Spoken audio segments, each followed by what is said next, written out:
Good afternoon, everyone, and good morning for you guys based stateside. Once again, it's Rupert and Paul's weekly catch-up on all that's happened on Climate Transforms and what to look forward to. Paul, you've been dotting around. I think you were in Madrid earlier this week, but you're back in Chicago. How's it all going? Mate, I have that. Funnily enough, for my, I have a confession that I'd never been to Madrid before, and I liked it. I mean, I wasn't there very long. I went there for a dinner with some of our team members who are based in Madrid, but it was fun. It was a very cool city, and it's I think that it's look, I don't think it's a climate change issue that it was 100 degrees, in the 100 Fahrenheit when we were there. I don't know if that's got anything to do with anything, but no, very interesting place. And now back in Chicago, where we're sort of diving into planning for our voluntary carbon market conference in September, which I think the website is now up and running. We haven't got all our speakers in there yet, but it's up and running. But mate, we did a couple of things this week. I know you did. You hosted one on sort of a very simple topic, but a very essential topic on basically 5 things you can do to clean up shipping. Yep, we had Ivan Laden and Elena Burikova from Marine Digital. I guess you'd still call it a startup. It's 2 or 3 years into its business. Based in Berlin now. Not that's marine based, but I think near enough for Hamburg, which of course is an important German port. One of the key things they're looking at is whilst we wait for some of these big changes, maybe hydrogen fuel cells or some anything basically that's cleaner than bunker fuels, which is the worst of the worst, how we can just make things straightforward. Using technology is a big one, just getting the data out there. It's challenging in an industry that's not very good at speaking to one another.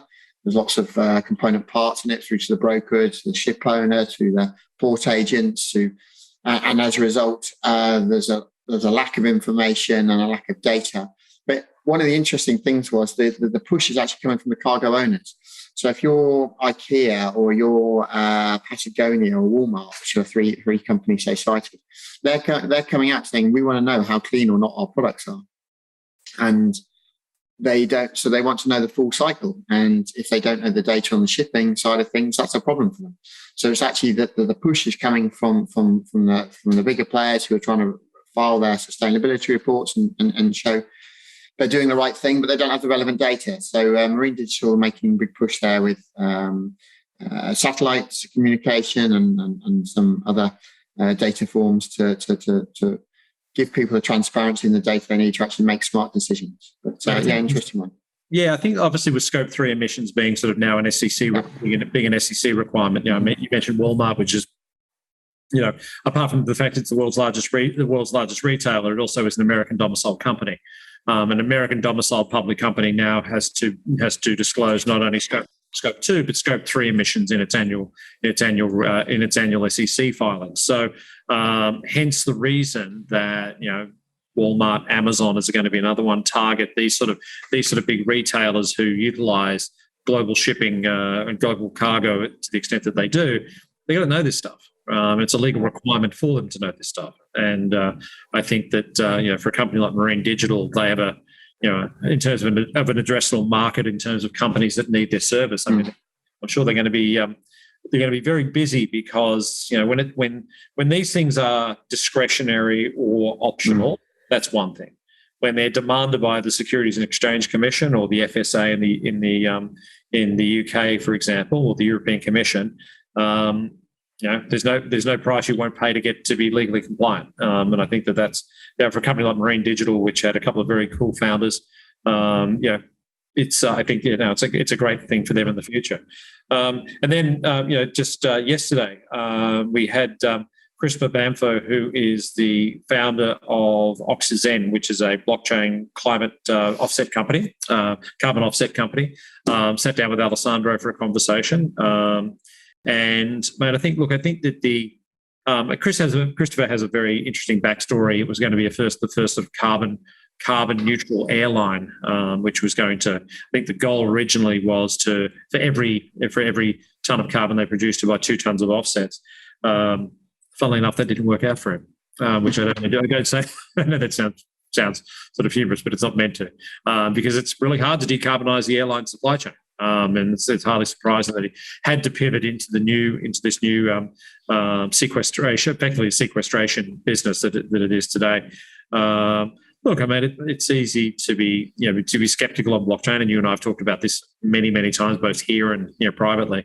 But I think Christopher's got an interesting model, which I think deserves to have a hearing. Put it that way.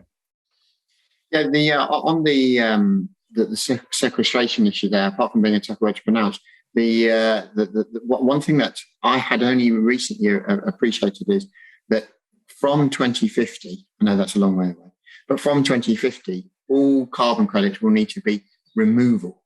They won't just be allowed to be avoidance.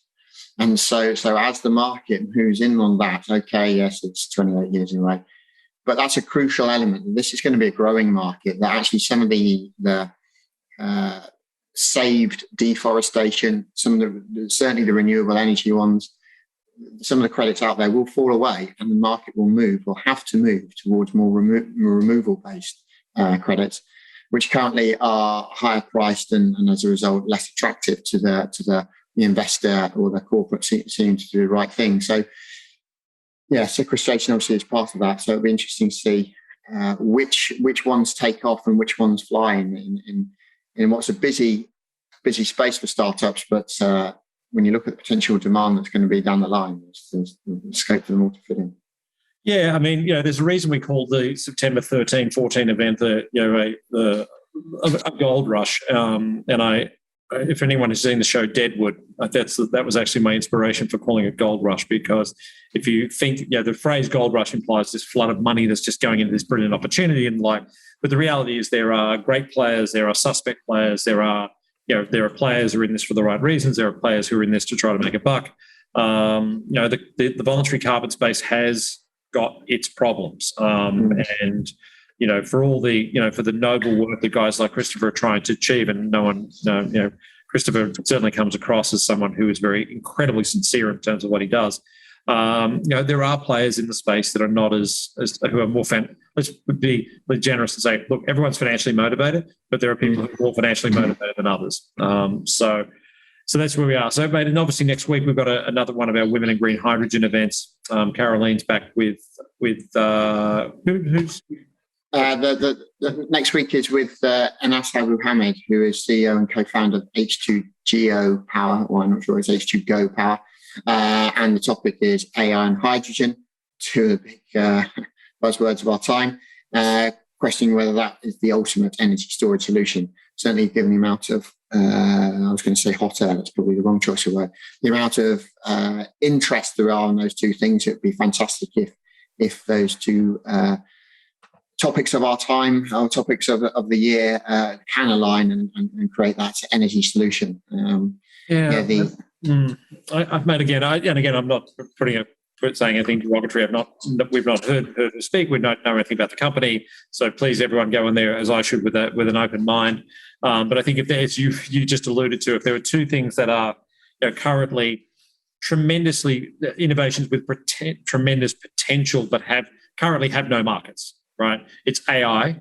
Because there's machine learning and there's AI, and we're in the machine learning phase. We should never lose. Despite the fact that guy from Google who just got suspended didn't claim that that Google's created a sentient, that's for another conversation. But AI and hydrogen are two things that are which are tremendous innovations without markets right now, and it'd be interesting to see what sort of linkages that they're trying to make there. Look, again, I wrote about this in a strategy piece, which I'll publish tomorrow. No one doubts hydrogen's potential. Just how long is it going to take to get there?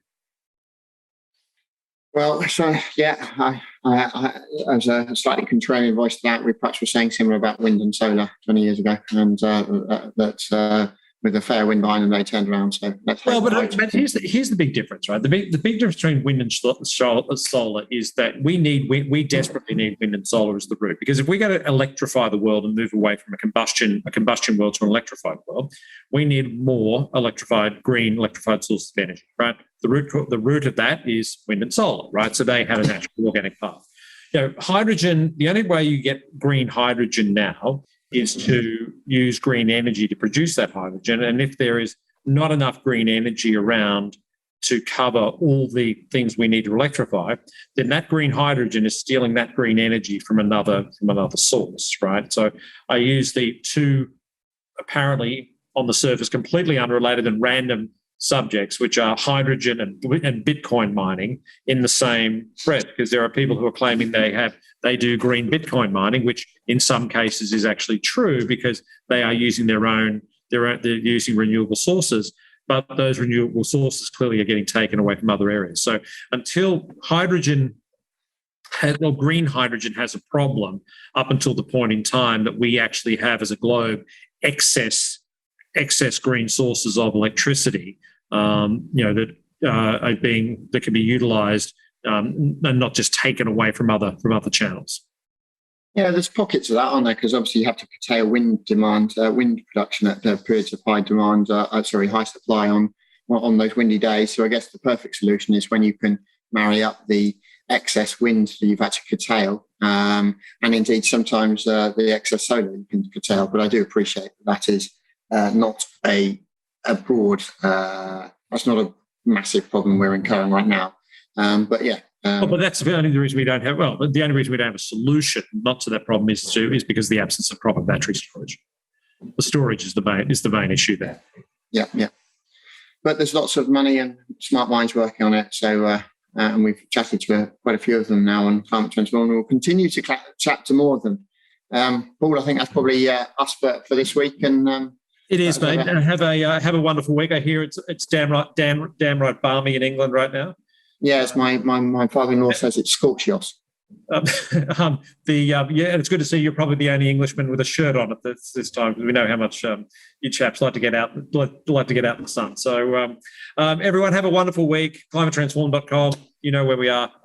We will chat to you all next week. Cheers, Paul. Thanks, Rupert.